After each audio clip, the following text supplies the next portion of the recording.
Buenos días. La siguiente presentación es sobre fisiopatología del paciente politraumático, que tiene diversos picos de mortalidad. Una inmediata, normalmente por traumatismo craneoencefálico, una precoz, asociada frecuentemente a triada letal, la producida por la hemorragia, que es una de las bases de la fisiopatología.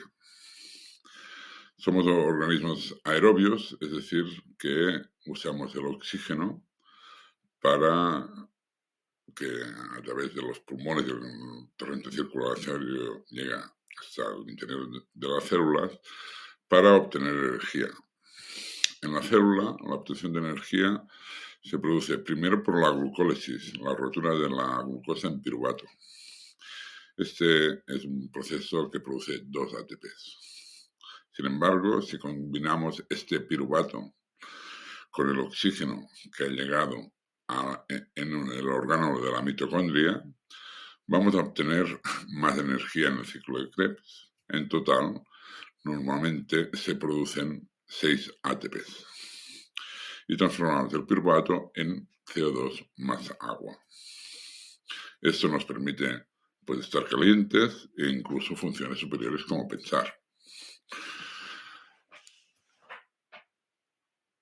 En el politraumático, una de las cosas que pasan es la aparición de hemorragias. La hemorragia puede ser simple, entonces vamos a perder capacidad de transporte de oxígeno por la pérdida de hematíes, nos vamos a poner taquimnéicos y taquicárdicos y nos vamos a dar paso constreñido. Si llega menos oxígeno a la célula va a activar mecanismos de producción de energía mucho menos eficaces. Esos mecanismos de producción antiguos, por decirlo de alguna manera, es la transformación de piruvato en lactato. Sin embargo, esta reacción es mucho menos energética y vamos a conseguir solo la producción de 2 ATPs, comparados con los 6 que obtenemos por la respiración mitocondrial. Nos vamos a poner hipotérmicos, porque producimos menos energía, y vamos a producir acidosis por la producción de hidrogeniones. Esta acidosis no solo va a ser local, sino que va a ser general. Cuando un vaso es cortado, perdemos hematíes, como hemos visto, pero afortunadamente tenemos las plaquetas que van a taponar y parar esta pérdida sanguínea. Sin embargo, las plaquetas se cansan y al cabo de un rato volveríamos a sangrar. Si no fuera porque disponemos también de factores de la coagulación que aumentan la solidez del coágulo obtenido por las plaquetas. En el politraumático las hemorragias pueden ser múltiples, ¿no? Y en la hemorragia perdemos no solo hematíes, sino que también estamos perdiendo plaquetas y factores de la coagulación. Esta pérdida puede ser también incluso hacia el interior. La hemorragia, por lo tanto, conduce a coagulopatía, lo cual va a aumentar la hemorragia. Ya es un principio de círculo vicioso. Pero es que además la pérdida de capacidad de transporte de oxígeno va a hacer que usemos mecanismos alternativos, como hemos dicho, nos vamos a poner hipotérmicos y eso tiene consecuencias sobre las plaquetas y va a aumentar la coagulopatía. Además, nos vamos a poner acidóticos y esto tiene consecuencias sobre los factores de la coagulación y vamos a perder más elementos sanguíneos en estado acidótico. Es decir, nos va a aumentar la coagulopatía. La hemorragia, pues, conduce a coagulopatía por pérdida de factores de coagulación, pero también conduce a hipotermia y acidosis, los cuales también alteran la coagulación y es un círculo vicioso denominado tríada letal que puede acabar con la célula, puede acabar produciendo la muerte celular. Como hemos dicho, también hay un componente en todo traumatismo que es la lesión tisular. La lesión tisular es responsable de la mortalidad tardía en el paciente politraumático a través de unos círculos viciosos más complejos. Cuando nos golpean, nos inflamamos. La base inflamatoria, la producción de esta inflamación, está relacionada con la producción de factores inflamatorios. Los factores inflamatorios no solo actúan a nivel local, sino también pueden actuar a nivel general de todo el organismo. Por ejemplo, algunos son la IL-6, otros son la cascada del complemento y también las aminas vasoactivas producidas por los mastocitos.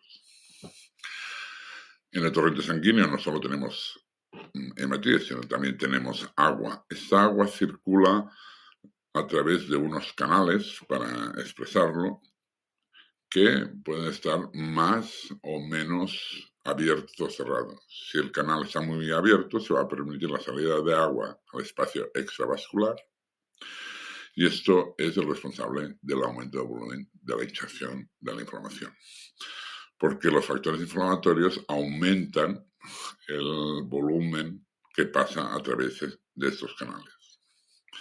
Otro responsable es el leucocito. El leucocito normalmente es un policía que está vigilando, no está actuando, pero en cuanto se presenta un estímulo antigénico, como puede ser una bacteria, el leucocito se activa y lo destruye.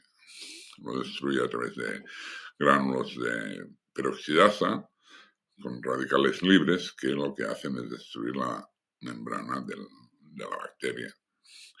Sin embargo, la activación puede ser producida por factores inflamatorios y, en ausencia de un enemigo contra el que luchar, lo que hace el leucocito es destruir la pared del vaso.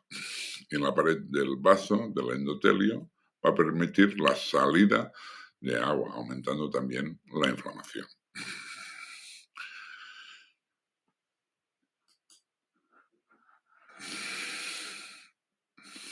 Cuando recibimos un golpe, nos inflamamos. Si el golpe es en el pulmón, eso tendrá consecuencias sobre la ventilación, también sobre el transporte de oxígeno. La inflamación pulmonar, que podemos ver en una contusión en un politraumático, hace que el oxígeno, que normalmente difunde bien a través de la membrana alveolo-capilar, al aumentar el volumen, el grosor de esta membrana alveolo-capilar por la salida de agua, hace que el oxígeno le cueste difundir. Los hematíes entran azules, salen azules porque no se oxigenan, porque el oxígeno no llega a ellos. En un politraumático también podemos tener muchos golpes, podemos tener inflamación en el pulmón, inflamación en otras partes del cuerpo.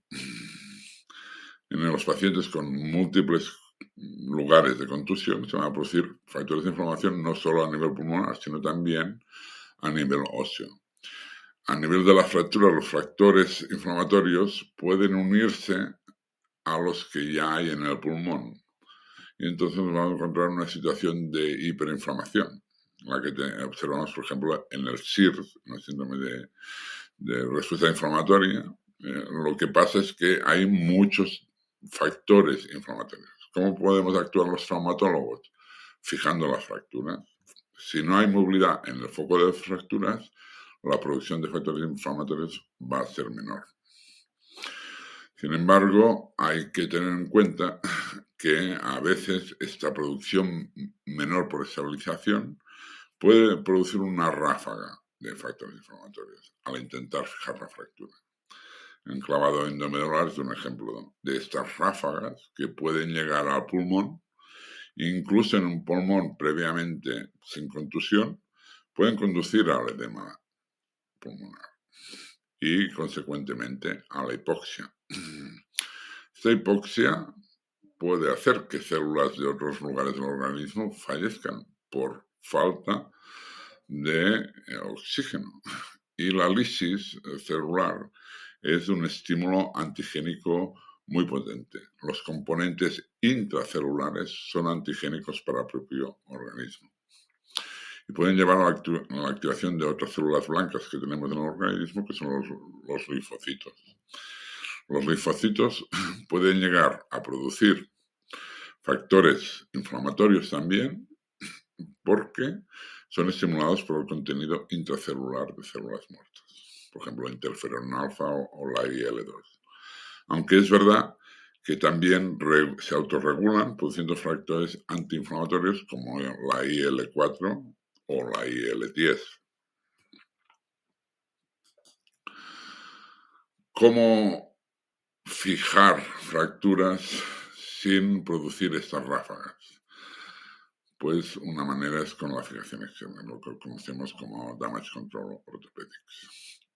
Repercusiones. Los factores inflamatorios de sangrado pueden los dos contribuir a edema pulmonar, situación de inflamación aguda. Hay que estabilizar precozmente estas fracturas para evitar la formación de factores inflamatorios, pero recordar que el enclavado puede producir una ráfaga de mediadores. Alternativamente tenemos sistemas de fijación externa que son menos productores de factores inflamatorios o no producen esas ráfagas de factores inflamatorios y pueden actuar como alternativas en estos pacientes. Muchas gracias por su atención.